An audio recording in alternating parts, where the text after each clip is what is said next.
9th class का maths का पर्चा अब ई मार्किंग और OMR के तरीके से लिया जाएगा। स्टूडेंट का रोल नंबर है 495136। आप 4 को 100% फिल कर दीजिए। तो आप ये नहीं करेंगे क्वेश्चन 2 काट देंगे, ये पेज ब्लैंक छोड़ देंगे। कवर नॉट फॉर यूज, यहाँ बच्चा कुछ नहीं लिखेगा। अगर वो ए भी फिल कर देगा नहीं माना जाएगा, ये कैंसिल हो गया। यहाँ पे सीजर का साइन दिया हुआ है। इस सीजर की साइन से मकसद है कि ये कटिंग हो जाएगी। ये जो लिखना है इन लाइंस में लिख। बार कोड और QR कोड्स को बिल्कुल स्टूडेंट बिल्कुल मार्क ना करें। कराची में मैट्रिक बोर्ड के नए इम्तिहानी निज़ाम में 9th क्लास का मैथ्स का पर्चा अब ई मार्किंग और OMR के तरीके से लिया जाएगा। इस हवाले से काफ़ी ज़्यादा तलबा और वालिदैन परेशानी में मुब्तला हैं। उनकी परेशानी आसान करने के लिए इस वक्त हमारे साथ बोर्ड ऑफ सेकेंडरी के मॉडरेटर तौसीफ शाह मौजूद हैं। उनसे जानते हैं कि ये ई मार्किंग और OMR क्या है। तो board of secondary education Karachi ने मैथमेटिक्स का पेपर 9th मैथमेटिक्स का पेपर जो है वो डिसाइड किया कि इस साल वो ई मार्किंग के थ्रू कंडक्ट करेंगे। OMR और ई मार्किंग पे तकरीबन 750 टीचर्स को बोर्ड ऑफ मैट्रिक एजुकेशन के अंदर ट्रेन किया है। स्टूडेंट का रोल नंबर है 495136। अब 4 इसके नीचे 4 ढूंढिए कहाँ है, ये रहा 4। आप 4 को 100% फिल कर दीजिए, ठीक है?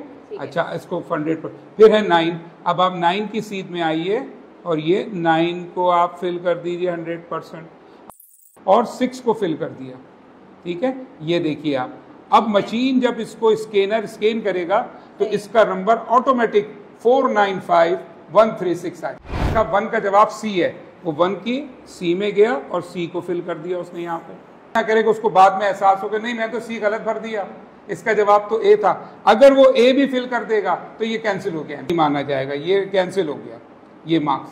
अब मिसाल के तौर पर कोई बच्चा को लगे कि B जवाब सही, उसने बस यूं टिक कर दिया, ये गलत है, ये गलत तरीका है, ठीक है? अब सही वाला करके दिखा। सही वाला जैसे 3 का जवाब A है तो बाकायदा उसको पूरा A फिल करना होगा। 3rd नंबर करेक्ट है, ये बिल्कुल बिल्कुल सही है 3rd, ठीक है बिल्कुल। बोर्ड ऑफ मैट्रिक एजुकेशन ने, हमने खुद 750 टीचर्स को 5 सेशन में ट्रेन किया है। कवर नॉट फॉर यूज, यहाँ बच्चा कुछ नहीं लिखेगा। क्वेश्चन 1 तो हो गया MCQs का, अब ये है क्वेश्चन 2। अच्छा, फर्ज करें मैं क्वेश्चन 2 अटेम्प्ट नहीं करना चाहता, तो आप ये नहीं करेंगे क्वेश्चन 2 काट देंगे, ये पेज ब्लैंक छोड़ देंगे। यहाँ पे सीजर का साइन दिया हुआ है। इस सीजर की साइन से मकसद है कि ये कटिंग हो जाएगी, ये कॉपी स्कैन होने से पहले कटिंग हो जाएगी। तो कोई स्टूडेंट भी इस लाइन से बाहर ना जाए लिखते हुए। जो लिखना है इन लाइंस में लिखना है, इन लाइन से बाहर किसी भी स्टूडेंट को नहीं जाना है। खुदा ना खास्ता अगर फर्ज कीजिए कोई बच्चा लिखता हुआ यहाँ चला गया कि उसने यहाँ लिख दिया A² माइनस B², अब वो कटिंग में तो कट गया। और ये बार कोड्स और QR कोड्स को बिल्कुल स्टूडेंट बिल्कुल मार्क ना करें। मिसाल के तौर पर क्वेश्चन 2 अटेम्प्ट करेगा तो ये क्वेश्चन 2 का बार कोड है, और जब ये ई मार्किंग के लिए चेकिंग पे जाएगा तो क्वेश्चन जो टीचर चेक करेगा उसको क्वेश्चन 2 ही नजर आएगा।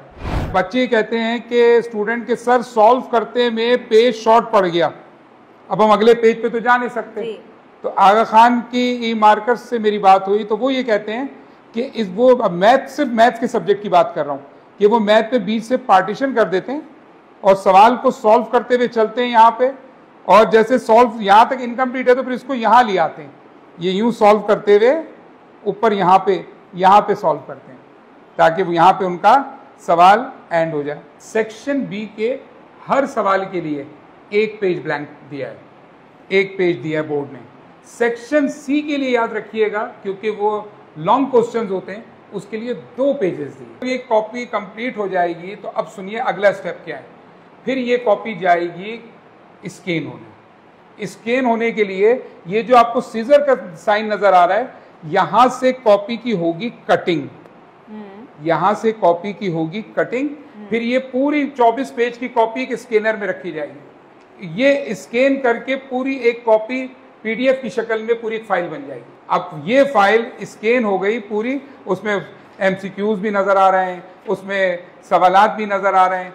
अब ये सवालात सॉफ्टवेयर पे आ जाएंगे। इसमें क्या होगा, आपके मोबाइल पे आ जाएगा, आपके आईपैड पे आ जाएगा, आपके सिस्टम पे आ जाएगा। आप घर बैठ के कॉपी चेक कर सकते हैं टीचर से। क्वेश्चन 2, 3 कोई टीचर चेक करने में कोई गड़बड़ कर रहा है, कोई लापरवाही से चेक कर रहा है, सॉफ्टवेयर में ऐसे ऑप्शन मौजूद हैं कि सॉफ्टवेयर डिटेक्ट कर लेगा कि टीचर कोई मैनिपुलेशन कर रहा है। अब ऐसा नहीं होगा कि एक ही टीचर के पास पूरी कॉपी आ गई।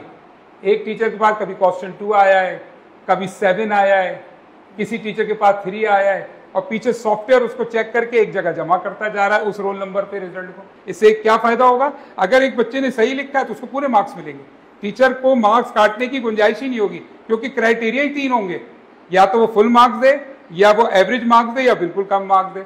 वो जो मैनिपुलेशन करते थे वो खत्म हो जाएगा। अगर कोई स्टूडेंट सवाल नंबर 3 उसको अटैम्प्ट करना हो और वो 2 कर लेता है और 2 के नीचे जो है वो सवाल नंबर 3 कर लेता है, इससे क्या होगा? गड़बड़ हो जाएगी।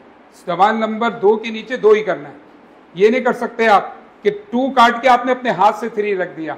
इसका नुकसान क्या होगा, जो बार कोड क्रिएट हुआ हुआ है, जो उसका कोड क्रिएट हुआ हुआ है, वो उससे मैच नहीं करेगा। स्टूडेंट्स को ये देखना चाहिए ये वीडियो, क्योंकि इसमें हमारे साथ सर तौसीफ मौजूद थे। उन्होंने सारी तरीक़ेकार भी बताया ई मार्किंग और OMR का, कि अगर स्टूडेंट्स ने कोई गलती की तो उसमें कोई गलती की गुंजाइश नहीं है, क्योंकि तमाम तर चीज़ें जो है इन्होंने तफसीलात से आगाह कर दिया है। और अगर कोई स्टूडेंट मिस्टेक करता है तो उसके लिए मसला पैदा हो सकता है, क्योंकि अब जो पेपर लेने जा रहे हैं वो जदीद तरीके से लेने जा रहे हैं, और उसमें जो है कोई मैनुअल बच्चा अगर अपनी तरफ से कुछ भी करना चाहे तो वो उसके लिए मसला आगे बन सकता है।